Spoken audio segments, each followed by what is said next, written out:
European stock markets are trading mostly flat to lower this morning, with the UK's FTSE 100 index down around about 0.2%, but above that 64,000 level, while the Euro Stoxx 50 index is lower by 0.3%. In the currency markets, the euro is still above that 130 level. It's well supported above that level, and there is talk of an ECB rate cut next week at the May policy meeting by the central bank.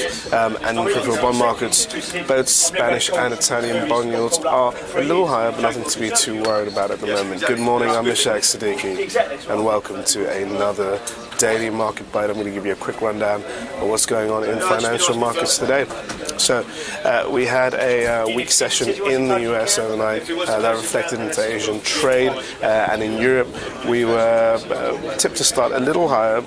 We had a softly higher open this morning at 8 a.m. in the UK. However, we were waiting for a number of data indicators, particularly out of the UK. We also have weekly jobless claims coming out of the US later on. Going on to the UK number, we had a first quarter GDP. Now expectations were for around about a 0.1% gain for the first quarter, and there was also the risk of the UK economy entering a triple dip recession. That didn't happen. The UK economy grew by 0.3%, which is mildly encouraging on the whole, but at the same time the road is pretty bumpy for the UK, and there's a lot to do. The borrowing costs are still high for the UK economy.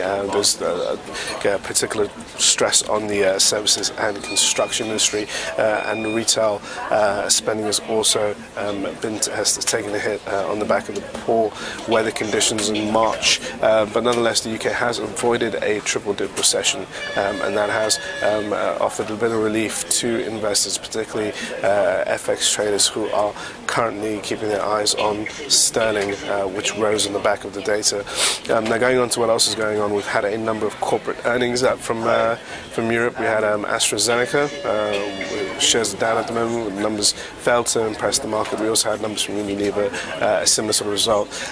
They failed to please the market, and also Santander, the Spanish bank, pretty poor numbers on that side, which has put a bit of pressure on the European banking sector. Other than that, there's not much else going on. Coming on Spain quickly, Spain again recorded the highest rate of unemployment, reaching around about 27%, which is an all-time record. Again, not a pretty number out from Spain, and reinforcing that the country's economic situation is pretty dire on the whole, and that we're going to need to see the country really get on top of its budget reform plans in order to start eking out some sort of growth, but that looks really far from sight at the moment.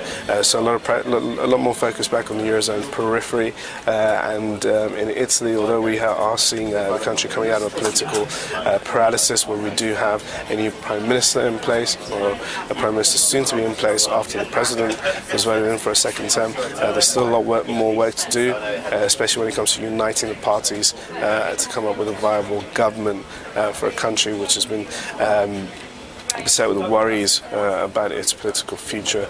Other than that, not much else going on. Keep your predictions going in for Joe Rundle, the head of trading at ETX's P&L for the end of the week, and where it stands. You can make your predictions on Facebook and get your hands on a new iPad courtesy of ETX Capital. So check out our Facebook page for more information. Thank you for watching. Check the account.